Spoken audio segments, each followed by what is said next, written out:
Պարոն Կարապետյան, ձեզ դարձյալ մեղադրում են ձեր թիկունքում ունենալու այսպես նախկինների աջակցությունը, նախկին նախագահների, այս առնչությամբ ձեր դիտարկումները։ Ամեն անգամ նույն բանին չեմ ուզում անդրադառնամ, արդեն երևի 4-րդ անգամ նույն բանը խոսացել ենք, նույն բանը ասել ենք, ասենք իրենց առաջի ցուցակի երևի առաջի քվեներ ստացած 4-5 հոգուց մեկը իմիշելով առաջի տեղը վարչապետից հետո հանրապետական է եղել, երկրորդը կամ երրորդը Բարգավաճ Հայաստան կուսակցության անդամ է եղել, իրենք ավելի շատ թող կենտրոնանան իրենց անցյալի վրա, մեր մաքուր անցյալում ինչ-որ բան չփորձեն ման գալ։ Կուզենայի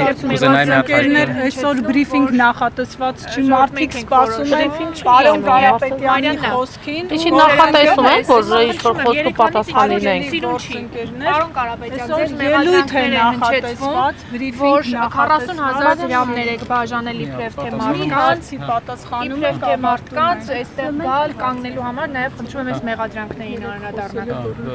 Դե պարզ է, որ մի բան պետք է անեին, իմ հիշելով ինչ որ սկրինշոտ են դրել, իրենք իրար գրած սկրինշոտ են դրել, լուրջ չի էլի, բանը, պարզ է, ասեմ, ի տարբերություն նախորդ իշխանություններին, այս իշխանությունը ունի լավ փորձ մարդկանց գլխին ինֆորմացիոն սարքելու ու այդպիսի բաներ է անում, բայց կարան հանգիստ լինեն, տենց բան չի լինում, դաղալություն չկա, մարդիկ իրանց կամքով են, որ ասեն, չէ, բոլորը իրավական առումով արդեն հասուն են ու հասկանում են ու ով էլ որ դիմի հաստատ իրենց կողմից ուղարկված մարդ կլինի, դրա համար տենց բան չի լինում։ Միջազգային արձագանքներին անդրադառնալով, այս գործի հետ կապված միջազգային տարբեր արձագանքներ եղան, այս պահի դրությամբ ինչ ունեք ամփոփելով, միջազգային կառույցների արձագանք ձեր կողմից կա ինչ-որ ամփոփում։ Պարոն Կարապետյանի հայրն ասեց, Նարեկ Կարապետյանը կխոսի, Մարիաննա ջանի մաքրիրը ո՞րն է։ ելույթով պիտի Պարոն Կարապետյանը քիչ միջազգային արձագանքներին անդրադառնանք, էլի, կա այս պահին ինչ-որ ամփոփում, ովքեր են արձագանքել, ինչ կառույցներ, դիմել եք արդյոք միջազգային տարբեր այսպես ներկայացուցիչների։ Այո, իրավաբանները, մասնագետները հայտարարությամբ հանդես կգան, կա նաև Եվրոպայի հանձնաժողովի պատասխանը, որ հետևում են պրոցեսին, իրենք հետևում են, բայց շատ կարևոր է իհարկե մեր հասարակության ռեակցիան, այս ամեն ինչը արվել է, որ մեր հասարակության հույսերը ջարդվի, հենց դրա համար են անում, որ բոլոր հակազդեցությունների օջախները կարողանան զրոացնեն, բայց դա չի լինելու։ Այս ամեն ինչի պատճառը միայն դա է, ներքաղաքական, ներհայաստանյան։ Իսկ ինչ վերաբերում է եվրոպական ու միջազգային կառույցները, մենք ամեն երևի շաբաթ ստանում ենք միջազգային լրատվական միջոցներից հարցումներ եւ հարցազրույց անցկացնելու առաջարկություն, քանի որ բոլորին շատ զարմացրել է։ Ու շատ կարևոր բան եմ ուզում ասեմ։ Եթե մենք դեմը չենք առնում այս process-ի, լինում են այն, ինչ այսօր է եղել։ Այսինքն 6 քահանա, 8 քահանա ձերբակալվել է։ Հիշում եք, իրանք ասում էին, որ պայքարում են մենակ կաթողիկոսի անձի դեմ։ Կաթողիկոսի անձի դեմ են հիմա պայքարում։ Եկեղեցու դեմ են պայքարում, 8 քահանա են ձերբակալել, թող այդ հեքիաթները պահեն իրենց այդ բաներով ոնց որ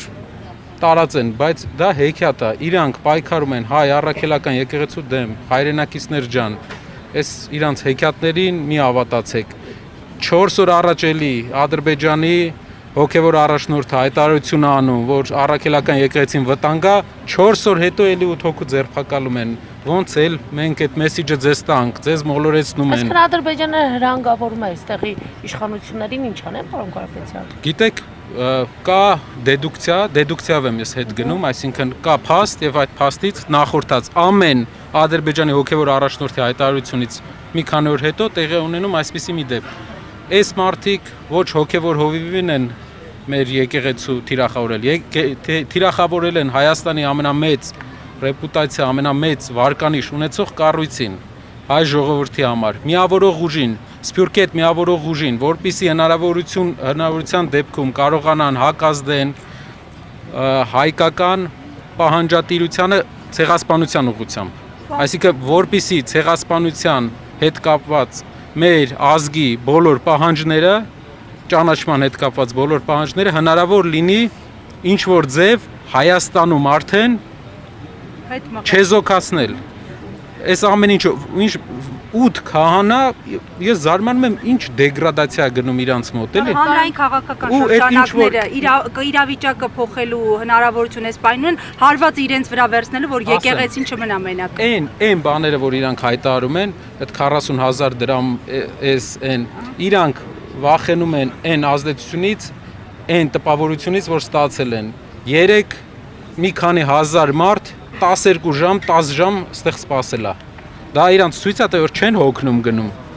Մեծ մասը չի հոգնում գնում, այսինքն բոլորը հետևողական մնում են։ Թող իրենց հույս չտան։ Քանի որ իրենց գործելով ոչին բնորոշ է, արդյոք երեկվայից հետո ինչ որ հետապնդումներ, չգիտեմ, եղել են այստեղի մասնակիցների նկատմամբ ինչ որ բաներ։ Հետապնդումները դա կարճաժամկետ խնդիրներ են, էդի ուղակի ունի նպատակ մարդկանց ինչ որ մտքեր առաջացնելու մարդկանց մեջ, բայց տենց խնդիր ինձ թվում է ով որ գալիս է ինքը արդեն գիտի, արդեն հասկանում է ուր է գալիս ու հասկանում է որ բոլոր հետևանքներին ինքը պատրաստ է իր գաղափարի համար։ Շատերի համար կարևոր է որ միայն Սամվել Կարապետյանի համար չեն գալիս, իրենք տեսնում են Սամվել Կարապետյանի մեջ այն հույսը, որ կարող է վերջնականապես հավասարակշռվել ու հավասարակշռել այս մարդկանց այս անսահման արդեն դարձած ապօրինությունները, այսինքն մարդ պայքարում է եկեղեցու իբր հոգևոր հովիվի դեմ, բայց այսօր եկեղեցին արդեն փակ է։